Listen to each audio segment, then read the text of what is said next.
श्रीमद् भगवद गीता में भगवान कृष्ण ने वाणी के संयम और मौन को केवल चुप रहना नहीं बल्कि एक तपस्या बताया है। गीता के 17वें अध्याय के 16वें श्लोक में मानस तप यानी मन की तपस्या की व्याख्या करते हुए मौन का वर्णन आता है। मनः प्रसादः सौम्यत्वं मौनम आत्म विनिग्रह भाव संशुद्धिरित्येतत् तपो मानसम उच्यते।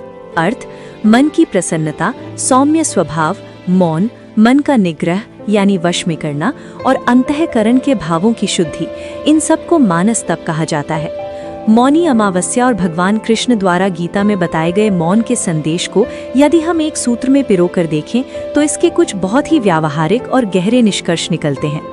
1. चुप रहने और मौन के बीच का अंतर। हर चुप रहने वाला व्यक्ति मौन नहीं होता। सामान्य चुप्पी ये केवल शब्दों का अभाव है। इसमें इंसान बाहर से तो चुप रहता है लेकिन उसके अंदर विचारों का युद्ध और दूसरों के प्रति शिकायतें चलती रहती हैं।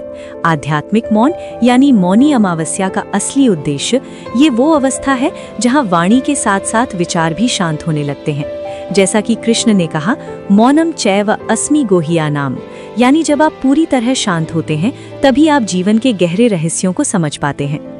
2. ऊर्जा का रूपांतरण, ट्रांसफॉर्मेशन ऑफ एनर्जी।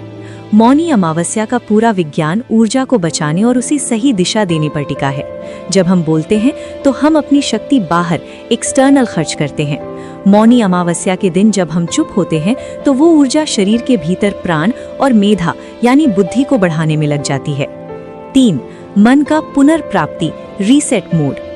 अमावस्या पर चंद्रमा के लुप्त होने और मौन के बीच गहरा मनोवैज्ञानिक संबंध है।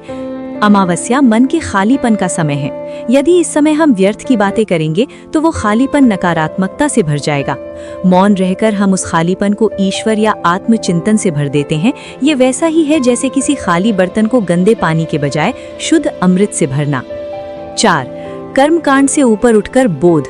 मौनी अमावस्या हमें सिखाती है कि धर्म केवल हाथ पैर हिलाने या गंगा में डुबकी लगाने तक सीमित नहीं है। असली गंगा ज्ञान और मौन की है।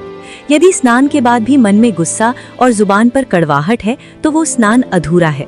यहाँ दी गई जानकारी विभिन्न शास्त्रों, पुराणों, प्रामाणिक पुस्तकों, हिंदू दर्शन और लोक मान्यताओं पर आधारित है तथा सभी जानकारी सामान्य ज्ञान, शैक्षिक उद्देश्यों एवं सामान्य जागरूकता बढ़ाने के लिए है।